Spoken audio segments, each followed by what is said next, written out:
ladies and gentlemen, from the High Button Podcast, I introduce to you the host, myself, Justin Belanger. Across from me, Matthew Doudelet, and to my left, who's still kind of working on the streams, not really part of this podcast, but he'll still be here if he wants to be here, Jeff Warburton.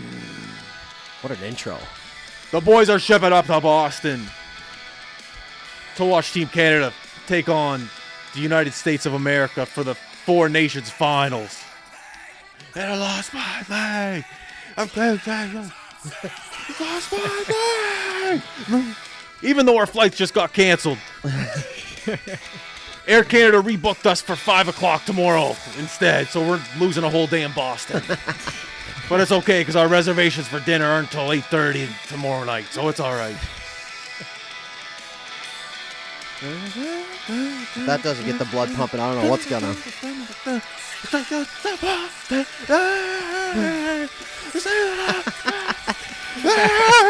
I think all we've realized is Belly doesn't know the lyrics. All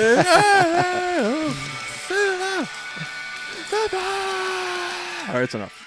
Calm down, Jeff. All right, what's going on, everyone? Welcome back, ladies and gentlemen, to the High Button Podcast. What a week it has been. It kind of feels like the World Juniors a little bit, but we're just not there. But we will be. We're going for the finals. Yep. But it just kind of feels like a little bit of World Juniors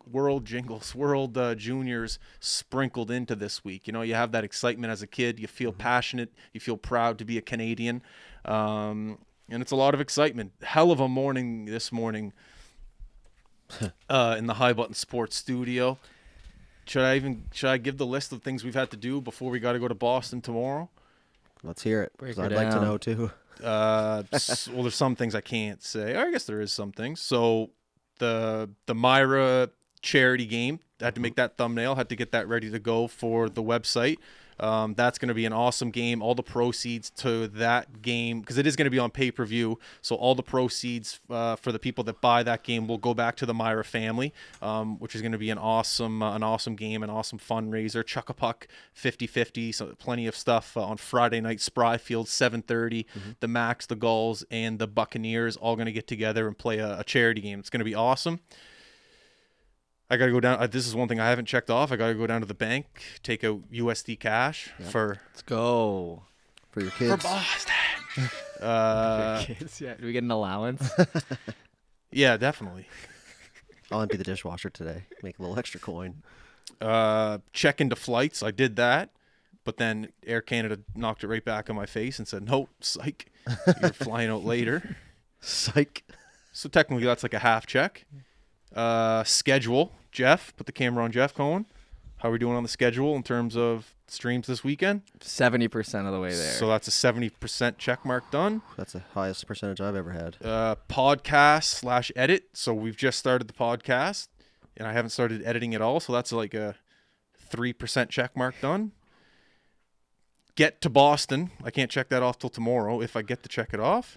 Let's hope. Email, I can't say that out loud, and the last one I can't say out loud either. Go. But man, we're pretty good at what we do, fellas. You know, we got almost half of the list done, and it's not even. Well, it is noon, but still, I'm proud of us. How was everyone's weekend, dudes? Weekend was good.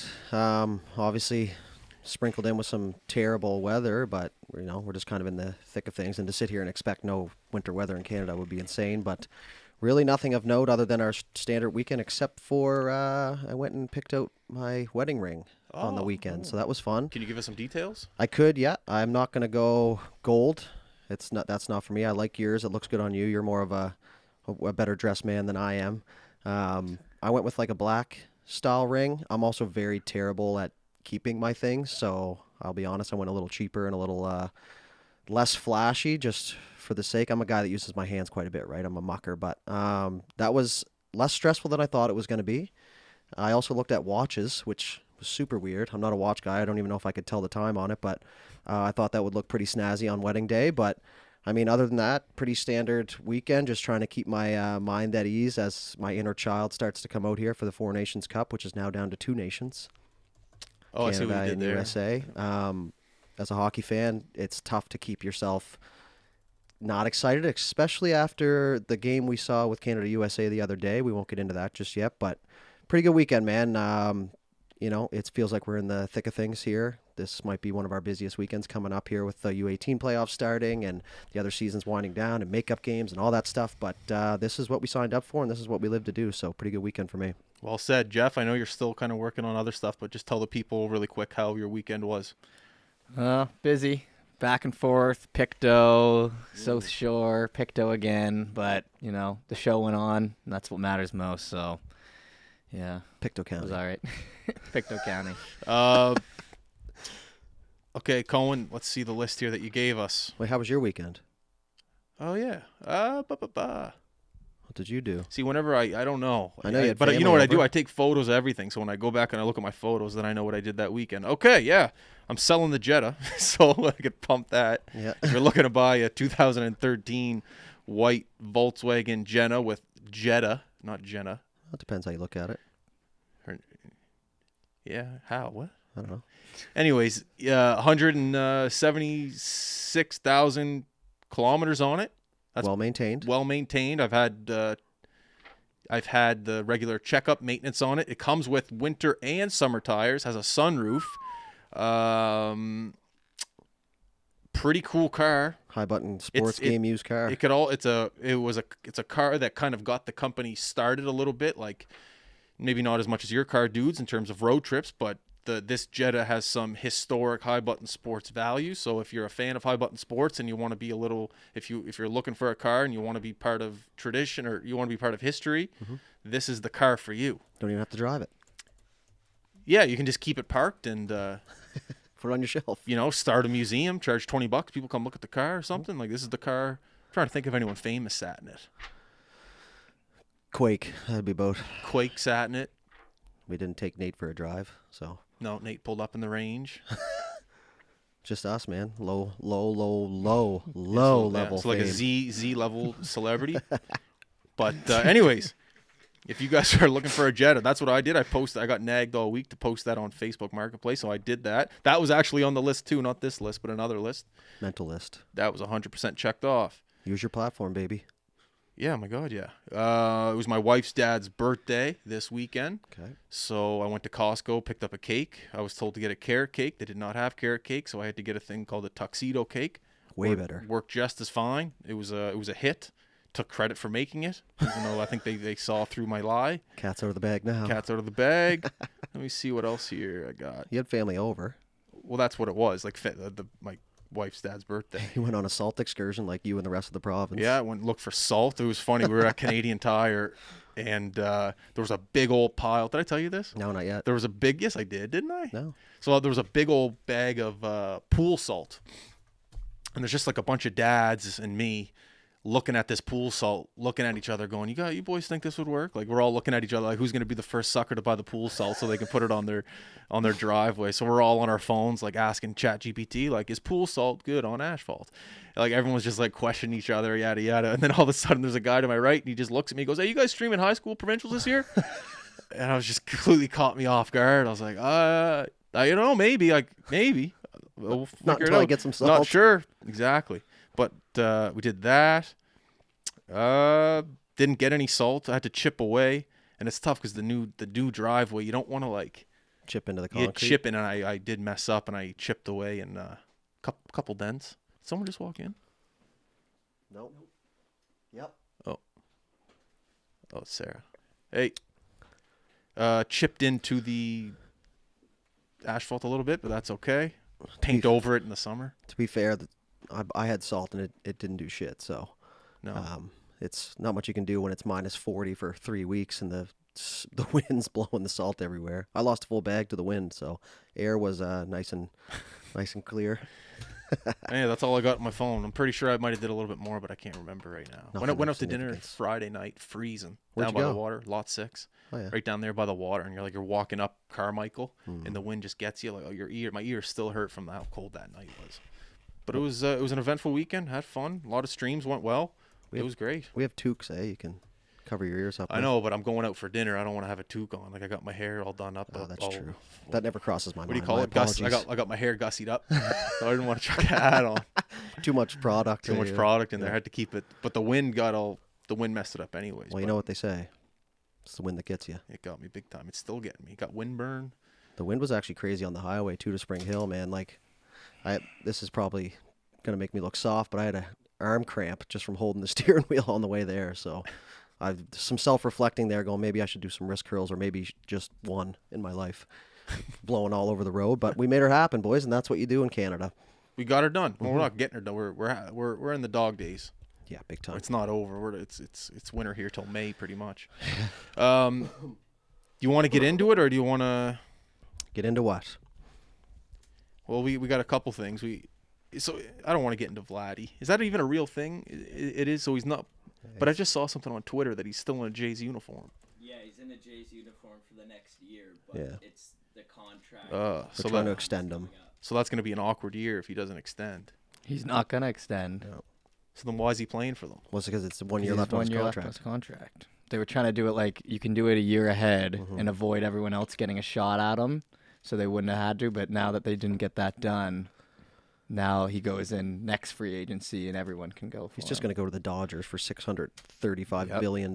Paid out in 30 years from now. Yeah, he'll make $38 a game until 2035. All right, I don't want that. It's going to bring Bad my vibes. it's going to bring my mood down. Let's not do that right now.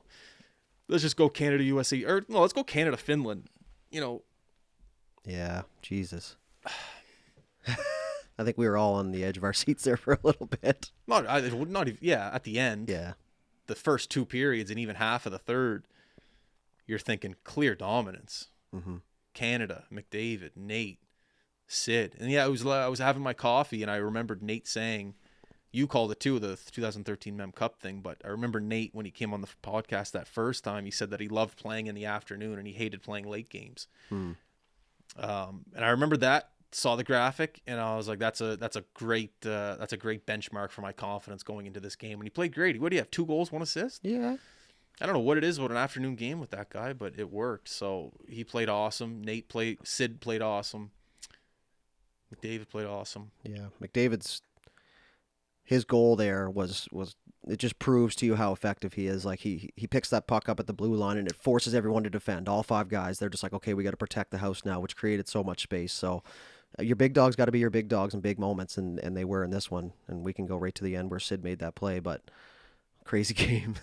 Sid's just such an all-around leader. Like his leadership ability shines through more than anything. Don't get me wrong. He's an unbelievable hockey player. He's a great person, all that stuff. But his leadership ability on the ice to do the things that nobody else wants to do, I think, is what makes him such a great, great hockey player. Like that hit at the end we were talking before the podcast. Yeah. Like he put his body on the line. The guy's 37. He's the oldest player in the tournament. He's the oldest player in the tournament. I'm pretty sure he's tied for second in most points in the tournament. And he's tied for first. Pretty sure, yeah. Oh my God, check the notes, Justin. and he just goes and throws his body on the line. Which do you want to break this down, or do you want me to, about how hard that is for even a pro hockey player to do? Yeah, I mean, I'll just you can go and I'll jump in and. Okay. Well, the whole sequence happened in probably less than 3 seconds, if I were to guess. So step 1 of the 3 seconds, he throws his body at the Finland player, separating the puck from the man. If you're in a hitting camp in hockey starting out, everyone knows that's the goal of a hit in hockey, to separate the puck from the man. He does that to a T. And plus some. He threw it looked bad. It looked dangerous. Like he threw his body at the guy to make sure that Canada got that puck. Step 2. Understand where you are in your awareness. 365. He looked around. Where is he? Where is the puck? Where's the puck going? And if you notice, he didn't look at the net. No. The net was empty. Obviously, he's aware that the net is empty, but he's not even looking at the net and where the puck, I guess, needs to be aimed, I guess is what I'm trying to say. The trajectory, yep. I don't know who flicked the puck to Sid, but whoever flicked it to him flicked it to his hand. Sid doesn't grab it. He almost knocks it down like you're playing wall ball, you know, where you slap it. He just slaps it down.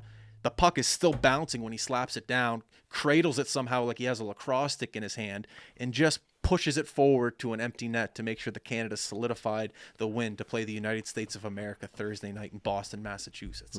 There's something about that all happening in 3 seconds that is just absolutely incredible and extremely hard to do. If you've never played hockey before and you don't really know what I'm talking about, that's completely understandable. But if you had played hockey before, especially on a higher level, and you understand that there's no time and space on ice, even when we're playing beer league, man, there's no time and space. But for him to do that in the neutral zone, no time and space, all that on the line, hit, puck, glove, glove, ice, glove, stick, puck, stick in the back of the net, all within those couple of seconds. You're just like, You can just feel Canada breathe after that. oh yeah, I'm breathing right now. That was an incredible breakdown, I'll say. Thank by you. the way, the way you the terminologies and stuff like that. The only thing I'll add is what I said to you.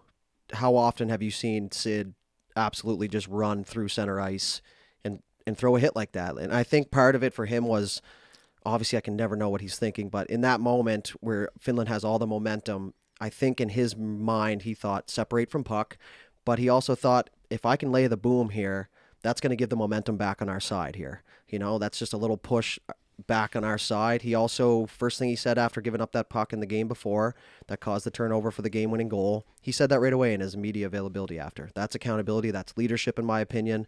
He took onus of that mistake, and you knew that he was just going to bounce back and try and do something to make it better. But like you said, in that small fraction of time, because you explained it seems like it's 5 minutes, right? But that's like bang, like that. So quick. Reinhart flipped him the puck. Reinhart, okay.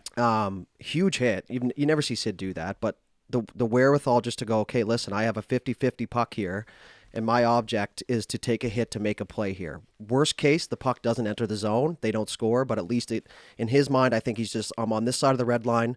This isn't going to give us a defensive zone face-off late with Finland and all the momentum, so I'm just going to get this down the ice. I don't really think he was trying to score. I just think really? he was I think he was. He knew, I think he was perfectly in center ice. How many times? Sid's not going to miss that.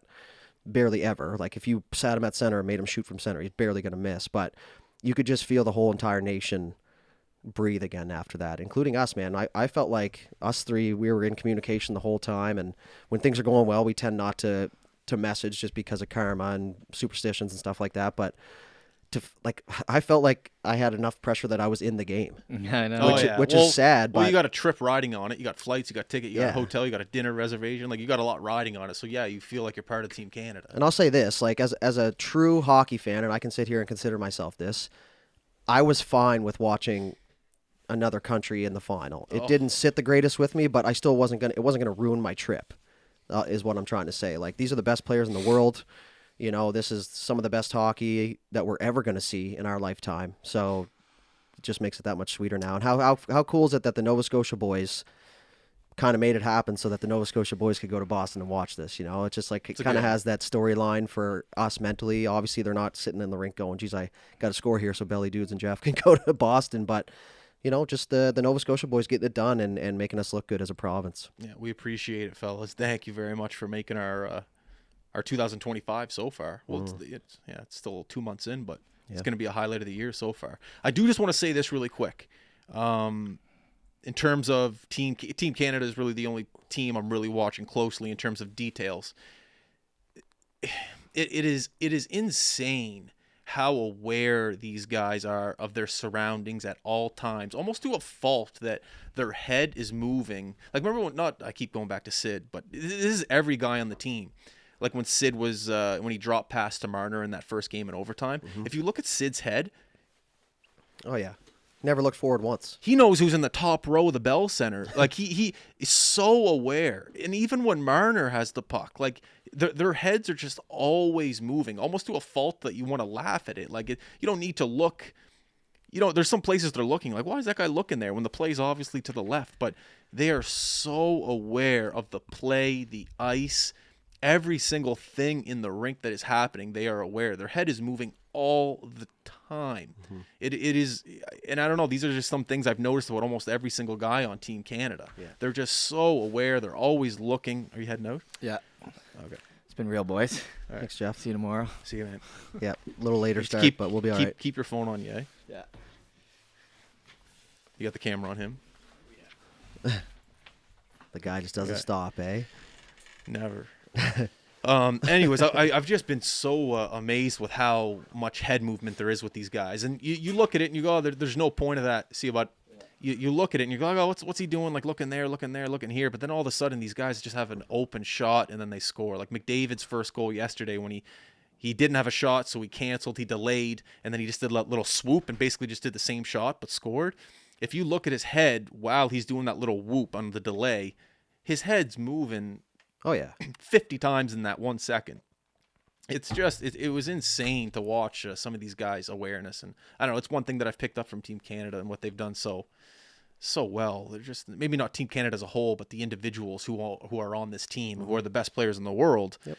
You're like, maybe, okay, there's something to that. If you're a guy who's coming up and you go look at this team and you want to maybe somehow make a little bit of a difference in your game, just try moving your head a little bit too much. Literally, they just try looking around. And also what moving your head does is throws the defender off. That's what I was just going to say. To piggyback on that whole drop pass in game one was, if you like slowed the clip down, which I tend to do for those things, the first thing I noticed was he realized, okay, I don't have anybody with me. I'm at the end of my shift.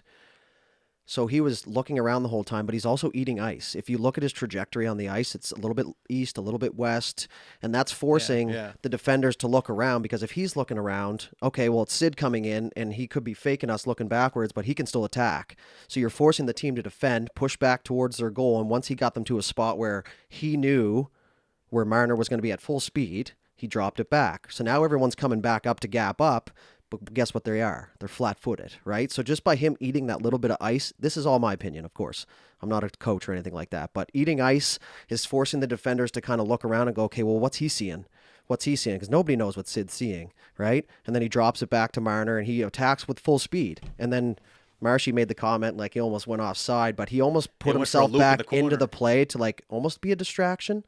It's like, okay, well, he's down there. I know he's offside, but if he comes back up to the blue line, he's still an option. So we're going to have to be aware. So if you look at the camera, there's a guy that kind of veers off towards Sid, but he's offside. Yeah. But at the moment, you don't think that. You're not thinking, oh, geez, he's going to drop this back. So just the small details, man. And I think that's kind of a problem with today's game, is not too many kids are watching full games.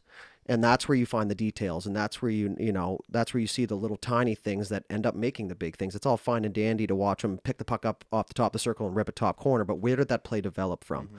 What happened to get that there? Same with the McDavid goal. He attacked, he had nothing, he looped back around. Didn't panic, didn't throw it away. He's just like, I still got time. And everyone's like, oh, he didn't have a pass. And I think, personally, he was trying to pass. But what he did was he made everybody gap back up again, and that opened up the space in behind the defenders in that danger zone, right?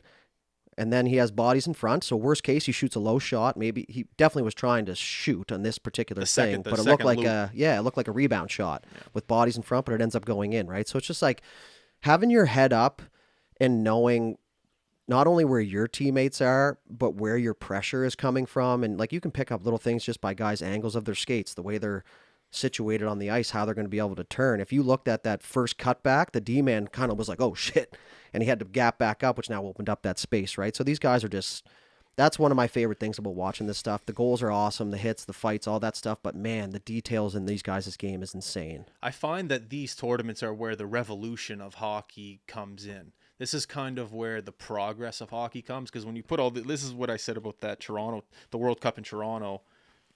Like, remember where the young guns were 10 years ago? Like, World Cup. Like, I thought that tournament, there was a little bit of a revolution in hockey in terms of how the game was actually played.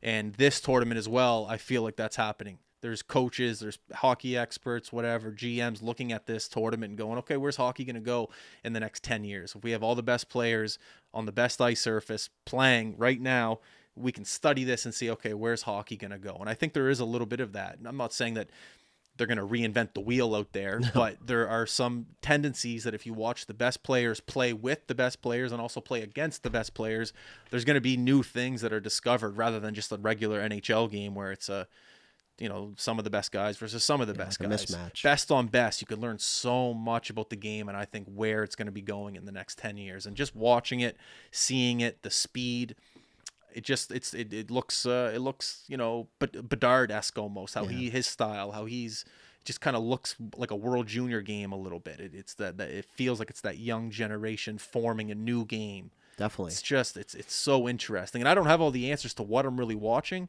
but I know that there's some things out there that haven't really been developed at the NHL level in terms of like chemistry. I don't know. It's just these guys are It's figuring just it a out on the rhythm. fly, too. Exactly. Right? Like, you can practice all you want. You can go over systems, but there's things that are being figured out by these guys, like you said, that don't really have the answer to it, just like I don't. But there's things. There's going back to the bench, looking at the know? iPad and going, okay, yeah. What that's going to work here. You Yeah. know, like, oh, we're going to do a double cycle instead of just a single one. Like just little Correct. things like that, right? It's like, oh, this is where their pressure is. This is where they tend to be. This guy's on his backhand. Let's, let's expose that. It's almost like that scenario. It's like, Sid, like we don't see the game like you, but there are guys on that ice that do see the game like Sid, and when that comes about, there are plays, there are systems that can be created knowing that there's guys just as skilled as Sid that can keep up with his pace, that can keep up with his IQ, that can keep up with his awareness. Special, amazing things can happen in the game of hockey. And I'm just starting to see it. Not starting. I've seen it since they played Sweden in the first game. It's just, it's a beautiful thing to see. And hockey at its highest form is, it's beautiful, man. it's I don't know, it's utopia. Yeah, it's definitely. it's just a beautiful thing. It's in sync. I think It's of a in guy rhythm. like Jake Gensel. They asked him during this. I know he's American. He's our foe right now, but they said, when did you become a goal scorer? And he said, I was never a goal scorer until I started playing with Sid. And you think of a guy like Chris Kunitz, who, was a good player, but made a career off being able to play with Sidney Crosby. Yeah. He made Team Canada because of that. Like, it's just, there's certain guys that can play with certain guys, which is why I said at the beginning, I was like, yeah, I liked Marner with McDavid, but at the same time, those guys are both puck carriers. We need somebody in there that's going to go get them the puck. Not saying they don't, like McDavid works the corners, he does, but he's not the first guy in on the forecheck throwing a hit. Marner's definitely not.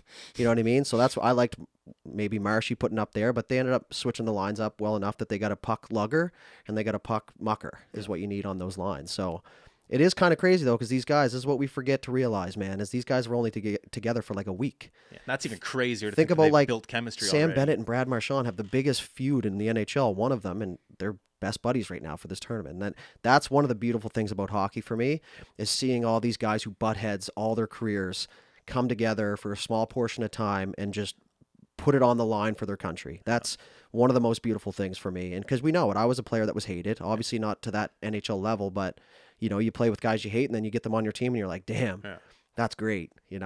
That's why, and people are starting to like Marshy a lot more now because of just the way he's going about his business. He's like the lowest guy on ice time, but what's he doing? He's heavy in the room. He's joking around. He's keeping the boys light. He's happy just to be there. And when he's out there, he makes shit happen. The rest of the world is figuring out what we've already known about Brad Marchand, Right. I see all kinds of comments. Am I liking Brad Marchand now? It's like, yeah. Because he's Canadian and you are Canadian too. So for the USA game, the first 3 fights, you were in the car. Yeah, I was on my way home from Spring Hill. But so were you watching it or were you listening to it?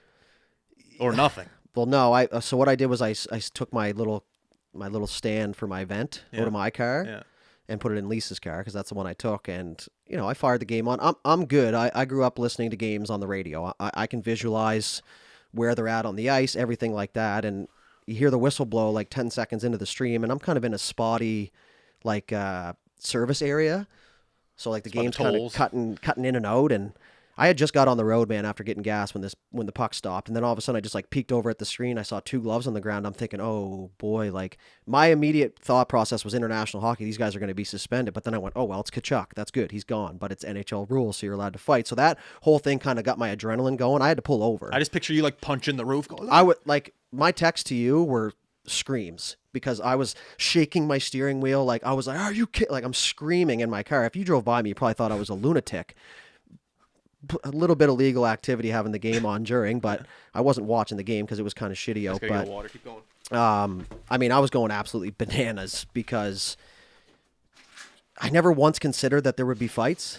Do you know what I mean? Like, I knew that there was a feud, and I knew that this was, a big game for both these nations, but you just don't ever envision one fight, let alone 3 in the first 9 seconds. Like, I even tweeted out, if that didn't send a jolt to your pants, then it's time to book a doctor's appointment because, I pulled over on the side of the road because it just wasn't safe for me to be driving. So I can't imagine being in the building. What a win for hockey. Just a breath of fresh air. And someone said, oh, I don't see any, or what were your thoughts on the fights? And I think it might have been John Cooper maybe, but someone said, well, I didn't see anybody heading for the exits.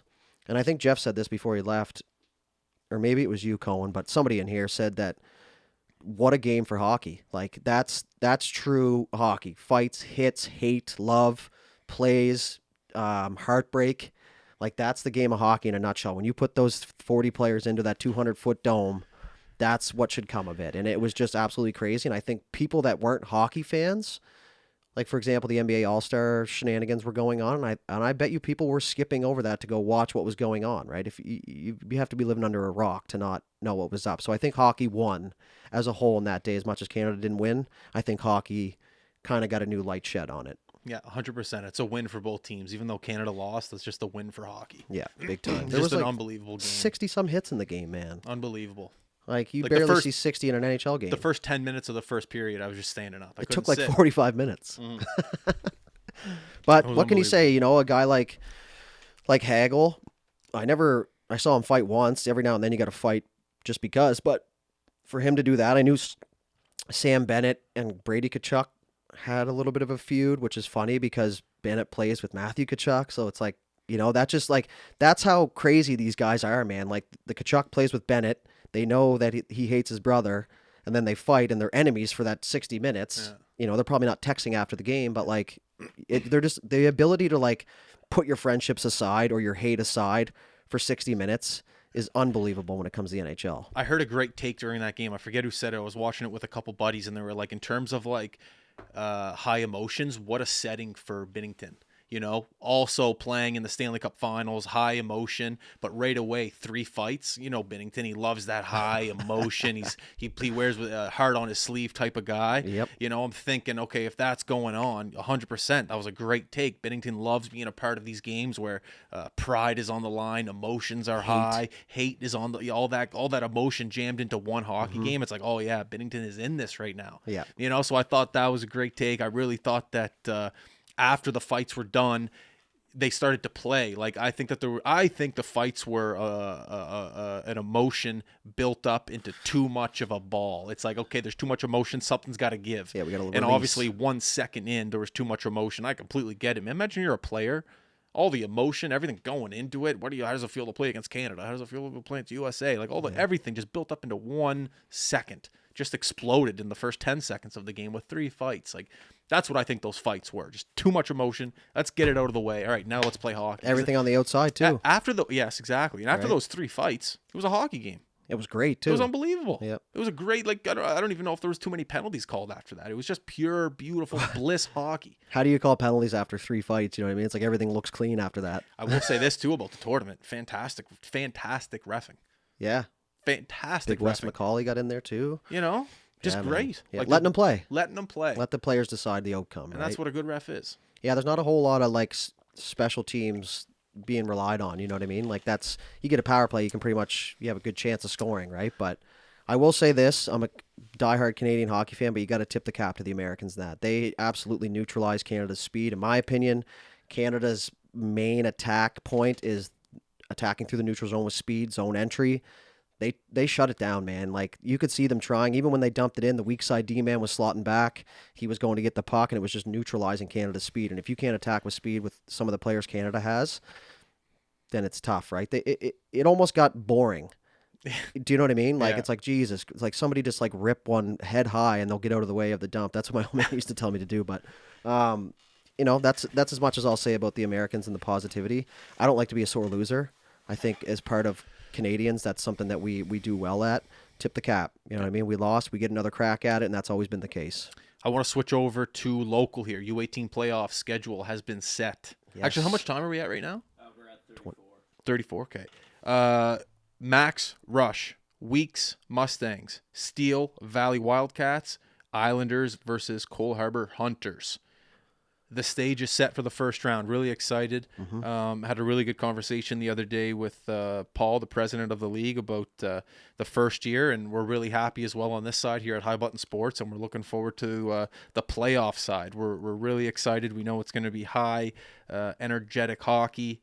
Each team has come a long way since September when the season started till now. True. But we're really thrilled over here at the company to stream these games and capture some content that hopefully will be some good memories for these kids, these players, and parents for years to come. We're psyched. Well said. And if I can piggyback on that a little bit, I'd like to give a shout out to the league leading scorer who was a rookie this season, Tanner Hayden, for the Weeks Majors. 25 goals, 33 assists in your rookie campaign is stellar numbers. I think obviously the Max were in first place. They're the leader of the pack right now when it comes to chasing teams. But I think the Weeks are a team that you have to look out for. You know, those Pictou County boys, man, they stick together. They've finished second in the round robin. But back to Hayden, man, like I watched a lot of games with him this year, and to be a rookie in the league and put up 58 points and lead the league in scoring is ridiculous stuff. And you just got to hope that doesn't kind of hinder him to live up to that every single year. But congratulations to him, man. And those are ridiculous numbers, dude. I don't even know if I had 58 in my whole entire U18 career. So I'm trying to think the last time the U18 rookie led the league in scoring. I'm thinking like Duffy. Like, Yeah. I haven't followed the league that closely over the past 12, 15 years, I but don't even think Duffy led the league. No? If I'm not mistaken, I was on his team and his line for like 4 minutes, but yeah, I feel like that was the year maybe Chason led the league in scoring. But either way, it's just it doesn't come that often. So I'll say this though, Duffy was an underager. Okay, so that's like an even bigger feat. Not taken away from what Hayden's done, but maybe a kudos to the Coach McLennan there for the Weeks. You know, if you follow him on Twitter, man, his knowledge of the game, just through his clips and the way he can, I'll put it to you this way: anything he posts, I understand. Okay, but you have to do that in like 120 characters or whatever it is. So for him to be effective, clearly there's a message getting across. But these are the dog days, man. I mean, we're in the dog days. Last year we saw, you know, don't sleep on the Rush. Don't sleep on. I think the Islanders are going to be the dark horse of this playoff run, in my opinion. Them and the Weeks. you're calling that. That's my take for right now. Just from watching all these games, man, like you can watch teams come together. You know, like even the Rush, yeah, they lose a ton of games, but they're in them for the most part, right? But and then it just slips away from them a little bit, maybe because of their depth. But I mean, they've beat everybody in the league. Everybody's beaten everybody. So this is hockey, man. The stakes are high. Sticks are gripped a little bit tighter. Mistakes are at a premium, and that's just U18 hockey, man. And this is our next stars. So This is the best time of the year because everything flies by because the playoff hockey makes life just a little bit more exciting, just in terms of the U18 league, and then you move on to the Q, major junior, then all of a sudden you blink and then you're in the NHL playoffs. Like I find this is the time of year that just brings you all the way to golf season. Like it's just nonstop excitement, nonstop content, nonstop. I don't know. then you need your heart rate to slow down, so golf's good. Yeah, just settle down, a little less coffee. But no, it's that time of year, and you know, Boston's gonna kick it off tomorrow. It's gonna be sick. It's a great time to be alive for sure. We're spoiled right now for what we get in hockey. What are your expectations for the next 48 hours? You mean in general, or do you mean for like our trip or the game? Just in general, things that things that you're looking forward to about from now. So getting on the plane, getting to the hotel, the rink, the game. Like, what are things that you want to absorb in terms of this trip and take home with you? That's a great question. Obviously, you know, anybody that knows me knows that I'm all about the memories. Road trips is great. That's what I've always lived for. I'll always live for that. It'll be nice to be away from what we got going on here for 48 hours. I'll say that. It's the hustle and bustle. Like, that may sound ridiculous to the people on the outside looking in, but to just step away for a bit and also have the trust in the guys while we're gone to do what we need to do while we're not there. That's going to be great. The biggest thing I'm looking forward to, man, is just kind of taking it all in. If you watch me for the next 2 days, you'll see me looking around a lot.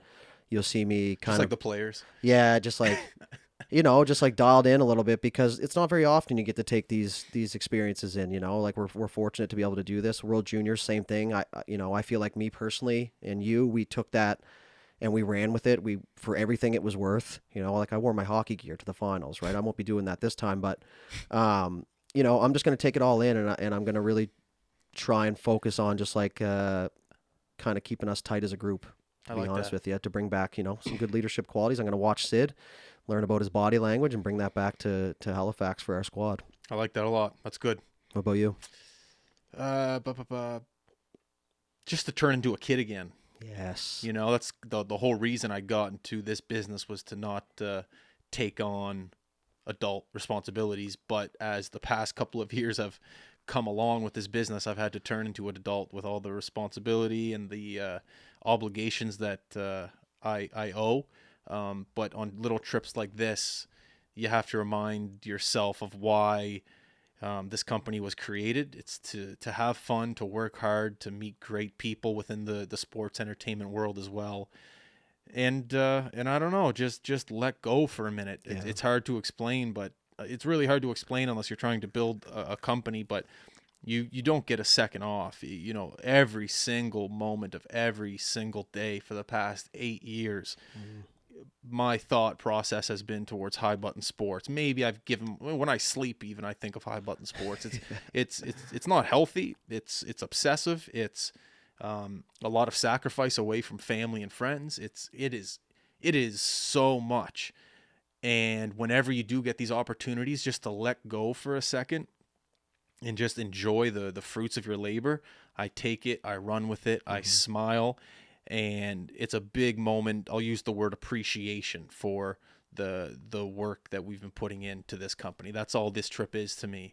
It is just appreciation for everything, all the work that we've put in, and how special and also how lucky we are that we get to be able to go to Boston to be able to watch Team Canada versus USA. I don't take it for granted 1 second. I don't care how big this company gets. The fact that I get to go do this, and I know that a lot of people out there don't. I don't take it for granted for 1 second. It's the most special thing. It's the most rewarding feeling knowing that us as a group, not just myself that gets to go, you and Jeff, get to go as a family. It means the world to me. And to be quite honest with you, if you talked to me 10 years ago, I didn't think life would look like this. No. So whenever these moments do happen, I always try to think of 10 years ago and where my head was at and what my future looked like. And then I fast forward to the present day and go, hell yeah, Justin, you're doing what this. it's about. Smile, keep your head up. You earned it. Work hard. And memories like this are just going to keep coming to you if you keep doing the right thing and keep following the pattern of high button sports. So that's what I want to do. Just appreciation for the next 48 hours and how excited it's going to be to celebrate it with Team Canada. You guys, not celebrate. I'm not going to say they're going to win. Just knock on wood. But just we got to get it. We got to get it. I think that's well said. I like the part where you said just be a kid again. Oh, I feel like you and I specifically, and Jeff, are very good at throwing ourselves into that scenario. Like, same with the World Juniors, man. Like, yeah, okay, we were old enough to have beers and stuff like that, but at the end of the day, you're sitting there marveling at guys that are younger than you. You know what I mean? It's like guys that are young enough to be your younger brother, and you're just like caught in the moment. But that's what it's all about, man, is the memories. If you don't fully submerge yourself into these things, then what's the point of doing it? It's no different than while we're working, you know? Like, and one thing I'll say about the work aspect is, you know, I've known you for a long time. I've seen you do this, and there isn't a second that goes by. Like, we'll leave road trips, dude, and be like, all right, let's not talk for a full day. And then it's 20 minutes later and it's like, hey, here's what's coming up. But where was I heading with that was just being a kid. Yeah, just being a kid and getting away from it. It is nice. You know, at the same time, we're still going to be worrying about work and stuff like that, but it's going to be a nice reset, man. And think of the last couple of years, dude. You said 10 years ago, you would have said, hey, here's what we're doing. I would have laughed at you too, you know, like,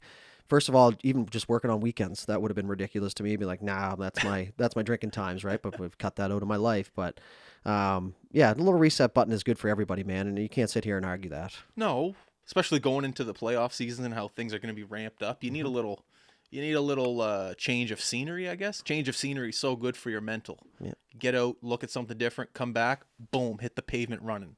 Boom. That's what I plan on doing. And I remember where I was heading with this now. You said, you know, there isn't a second that really goes by that you're not thinking about work. And there's an old saying, maybe I made it up in my head, but if we're not doing the work, somebody else is. Yeah. So when you're trying to build a business, trying to build a brand, trying to keep the consistency and give exactly what you promised, you kind of don't really have time to just sit around and go, oh, we'll be fine. You know, You got to keep pushing. So prediction for the game. Oh, Jesus Christ. I will say that I called the prediction the other day. It went opposite, but 4-3 is what I said. But I don't know if I feel comfortable doing this. At the end of the day, it doesn't really matter what I say, but I'm going to say 3-2 Canada in overtime. Took my prediction. I was going to say the Americans, because you know how my brain works, the old reverse psychology, right? Yeah. But that didn't work last time. Okay, well then I'll go 4-2 Canada, empty netter. Who scores the empty netter? Marner. Really? Yeah. That's a hot take, because I just don't think he's going to be on the ice with the empty net. He's Yeah, kind of you're worked right. his way out of the lineup a little bit. Yeah, you're right there. But hey, it sticks. It's stuck Yeah, now. but 3-2, if it's 3-2 Canada going into the third, if you're USA, you pull the goalie with like 3 minutes left. Depending maybe on the not, feel, maybe yeah. 2 minutes. If you got sustained pressure, you're pulling the goalie. I don't know. John Cooper's been rolling the lines, but I guess rolling the lines is different with 2 minutes left in the 3rd. You're not rolling the lines then. I have a question for you. What are your thoughts on I still think 4-2 though, Canada. 4-2 empty Regular netter? empty netter. Book it right here. What are your thoughts on Marchand being the player with the least amount of ice time on the team?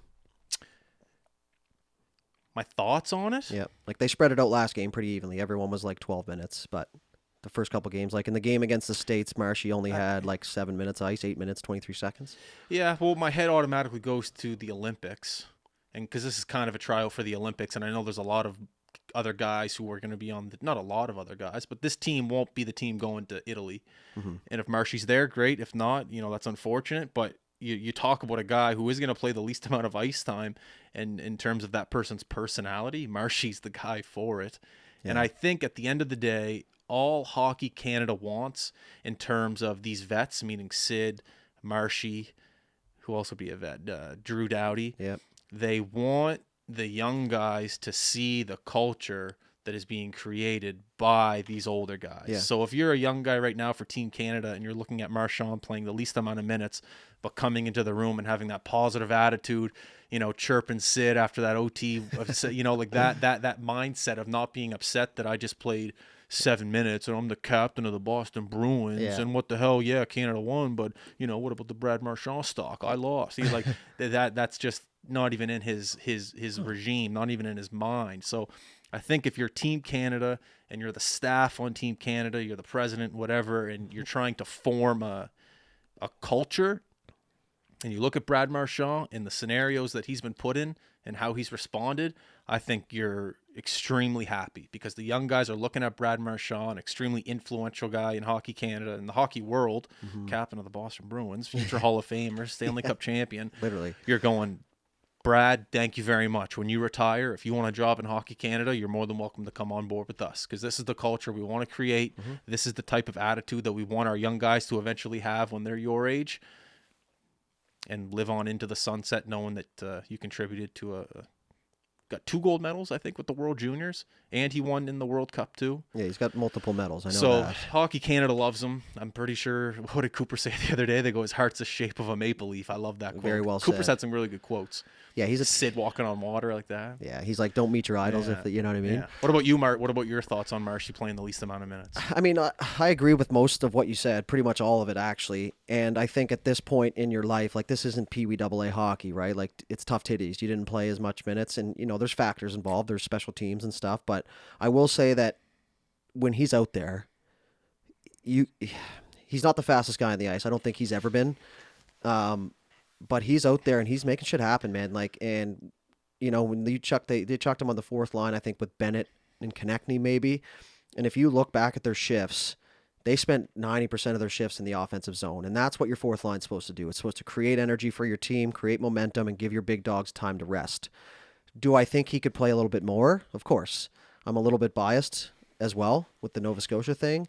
He's also in Boston. Right. And I'm also realistic, but John Cooper is a Stanley Cup winning coach. I've coached 3 wins in my Pee Wee coaching career, so I don't know shit, right, in the grand scheme of things.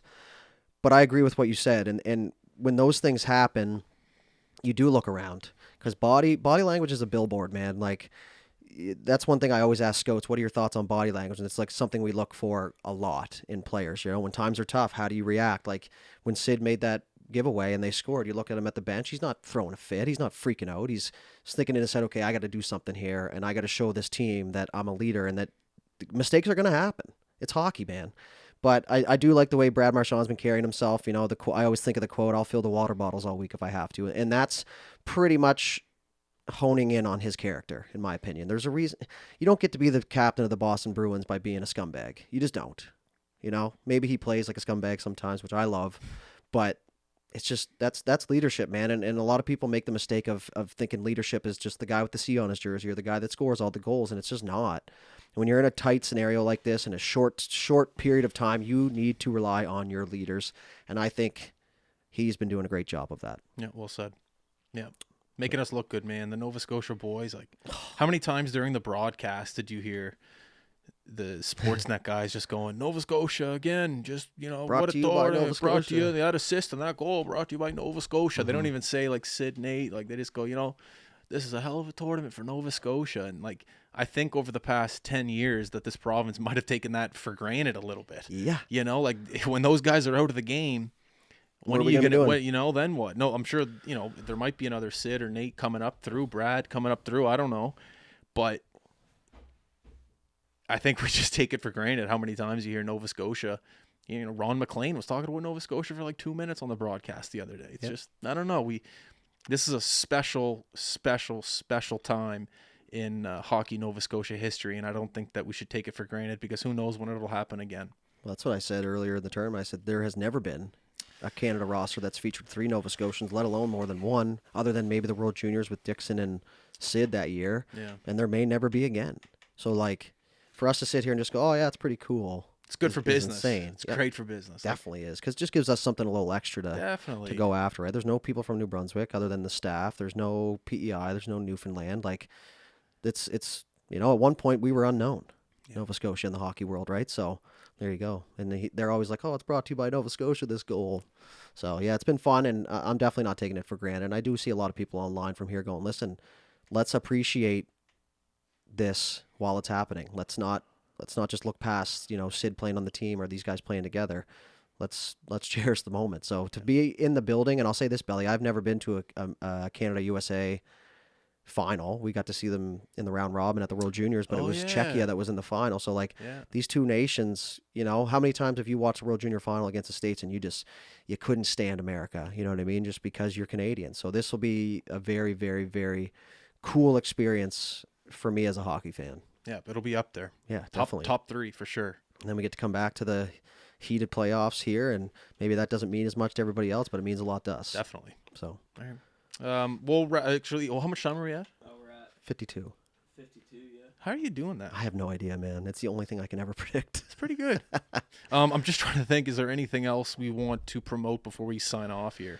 I would say probably the Myra game. I think that is worth its own thing. I know you touched on it briefly, but I guess the hockey community, when pushed and when needed, is a beautiful place to be. Everyone sets their differences aside, and there's lots going on for Carter Myra. He's just right down the road from us, Belly. So this was something that kind of hit home for us really, really quickly. I'd like to double down and say that we are charging for the game, but every single one of those dollars is going back to the Myra family. So if you'd like to support in a small way, can't go to the game, don't want to buy an auction item, all you have to do is purchase the game on our website.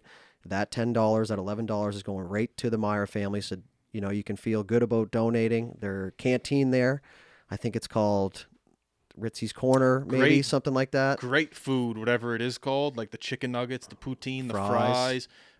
Coffee, whatever portions. Unbelievable food. So all the money from that is being donated back, which is just a beautiful thing, and it's a nice thing. I think we're donating a mic'd up video for the silent auction, which is going to be happening at JL Ilsley, so they're going to have games going there. Chock-a-Puck, 50-50. We'll have a couple of our guys there doing the game. I just think this is a kudos to mostly Nova Scotia. This is kind of when our backs are against the wall for things, we come out in flocks, we come out in numbers. I've seen so much support about this. These teams that fight all year against each other are now bonding together for this one moment and to help Carter get better, man. And obviously we know him a little bit, so it's a little bit more disheartening for us, but he's going to make it through. He's going to battle, and he's got the entire hockey world here in Nova Scotia behind him. Great kid. I've known him for the past 5 years. Well, since we moved into this house, like I remember him and his brother were the guys playing on the street, just playing hockey when I first moved in. I was like, all right, at least there's a couple hockey kids on the street. Makes me feel a little bit at home. Yeah. And over the past couple of years, I've gotten to know him and his family. Great people. So hopefully this day is able to raise some bucks for them, and it all goes towards a great cause. So hopefully that goes well. We will be in Boston, but like Dudes just said, we're going to have some of our staff in attendance, making sure that we capture the stream and also some behind-the-scenes content as well. Also, well, I guess that's pretty much it in terms of like things that we need to promote. Everything else in terms of streams is on our website. Yep.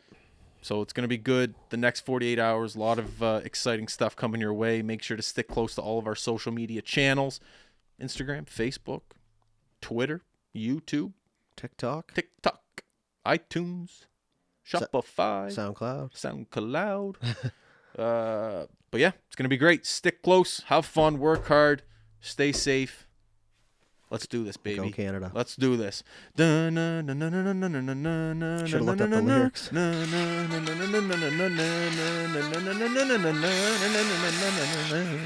We're out. Peace. Peace.